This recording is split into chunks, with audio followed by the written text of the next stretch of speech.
And a good morning to you guys. So, today I thought I was going to talk a little bit about MVPs, which you may have, not most valuable player for those of you who are a little bit nerdier than the rest of us. Well, I'm actually that nerdy, so hey. But it's actually about minimum viable product. I hope that's the correct abbreviation. That's the correct way of saying it. But the idea is basically that it's a mindset in product development in software, and it's actually a fairly important one. But I think that there is a misconception that I'm trying myself to fight.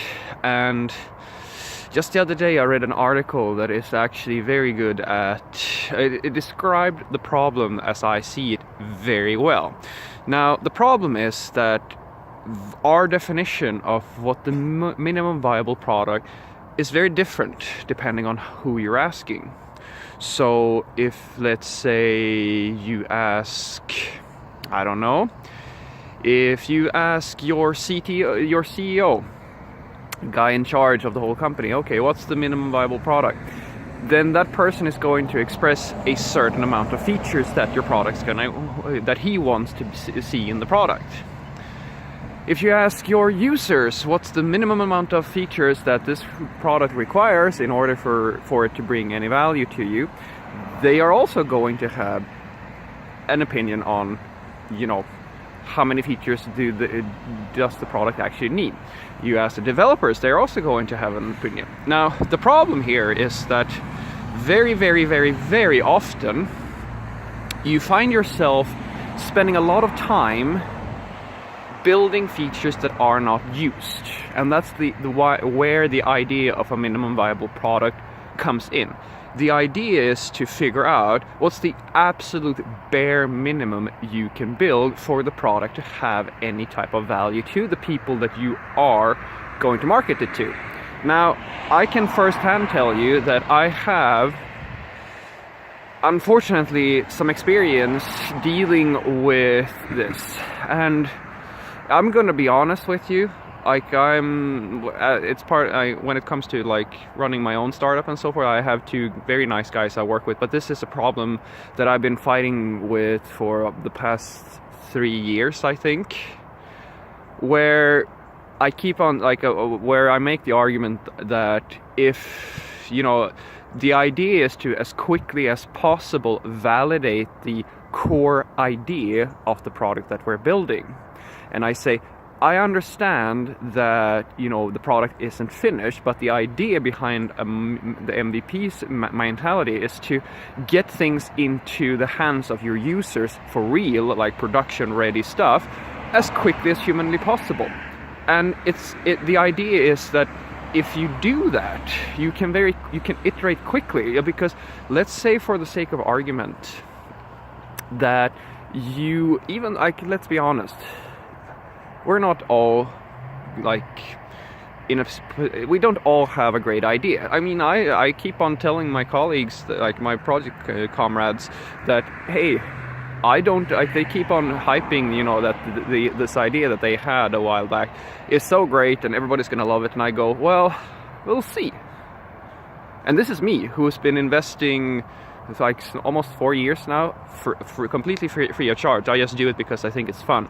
I've been working part-time on it for a long time, and I keep on telling them, I don't know if it's gonna make it. Because statistically, it's not gonna make it. Most likely, it's not gonna make it. But I do it because I enjoy it. And even though you are so sure that this idea is going to be really popular, you have no proof. You can't prove it in any way. The only way to check if it works is by getting it into people's hands and see what they actually do with the product. Because it doesn't matter what people tell you what's gonna happen. It doesn't matter how many user tests you make if they're not using it. I mean, shit, everybody says that Monday I'm gonna start going to the gym, but then Monday comes and nobody goes to the gym. Same thing here. Don't listen to what people say as much as what they actually looking at what they actually do. So what is the problem then? Well, the problem becomes that you're building a platform where you have a mental idea, or rather my colleagues in this scenario, they have a vision of how this system is going to work in its entirety. And that's a problem, because the system that they want to build is fucking massive. It is fucking massive. It's the size of what Instagram is today. And I told them, like, you will not be able to survive as a company for that long, or rather we won't be able to produce something of that quality before we get any type of investments or like all that. Like, there's so many steps in between where we are today and where Instagram is today that it's hilarious. Like, and Instagram didn't do this overnight either. That's what I'm saying. Like, you have to be realistic. And so I say that's what I'm trying to sell them on, the idea that, hey, cut away all the features that are not bare essentials, so that we can, as quickly as possible, validate the core idea. And the core idea can actually be validated with a very small amount of features. Trust me, like, you wouldn't think so, but you will think it in these terms. If you wanted to make an MVP out of a cookbook, now what would you think would be most important when it comes to, let's say, selling a cookbook or producing a cookbook? Well, most people would say that, hey, you need to have your recipes, and then you have to actually have some nice images and a nice cover and like all of this stuff. But in the MVP mindset, you're supposed to validate the core idea. And what's the core value of a cookbook? The core value is that it gives you access to recipes. Therefore, by simply trying out, like giving away some of the recipes in the cookbook for free and checking whether or not, you know, people actually enjoy the food or like the recipes that are being produced, you can actually validate the core idea. Because let's say your cookbook is all based on, I don't know, soy food or Vietnamese food, something that is not so mainstream here in the West. Maybe your assumption was wrong. Maybe your recipes aren't as good as you think. And if you're really lucky, they're really good, and people are like actually doing what's called being early adopters. And that's actually what you want.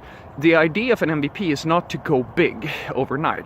It's about validating that there is an interest from the market, a real interest. People are actually not just willing to say that, hey, this is a good idea, because we know how we are. Like, when somebody comes and asks you, hey, I built this thing, it would be so great if you could try it out. What do you think? What do you think? And you kind of go, yeah, this is kind of cool. In the back of your head, you're going, yeah, I think that it can be useful for some people, not for me, but for some people. That's a problem, because we're being nice about, we're being nice to people, which is exactly what will happen when you're making something like a product. The problem is, as a product developer, you don't want people to be nice. You want people to be truly honest and actually know that, if you're going to invest your time, they're actually going to buy it. Because trust me, there are a lot of ideas that are, they're good ideas, but they are providing value, but the cost of producing and maintaining the system is higher than the amount of money or like interest that you're going to get in return, which means that the company fails anyway.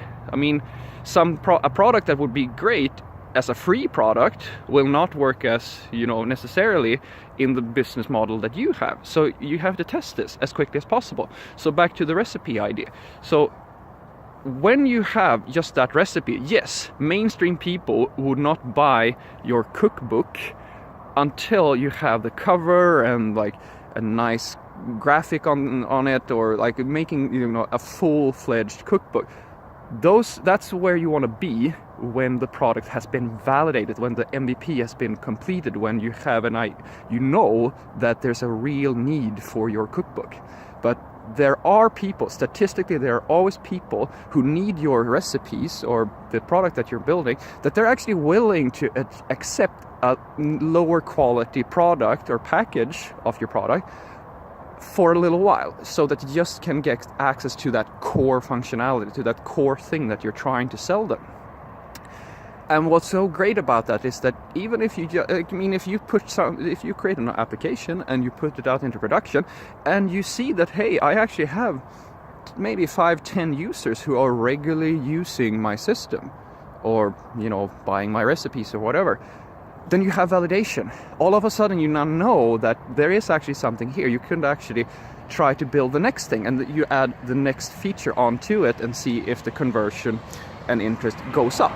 That mentality makes it very easy for you to produce the minimum amount of work. The problem comes, as I said, when your definition of what the minimum thing is basically too large, which is the problem that I have with my colleagues, where we spend so much time building all of these other features around everything, and we still, even today, for working for several years now, I still have no idea if the idea is good, because we simply are not pushing something to production where people are actually going to be able to test the core idea.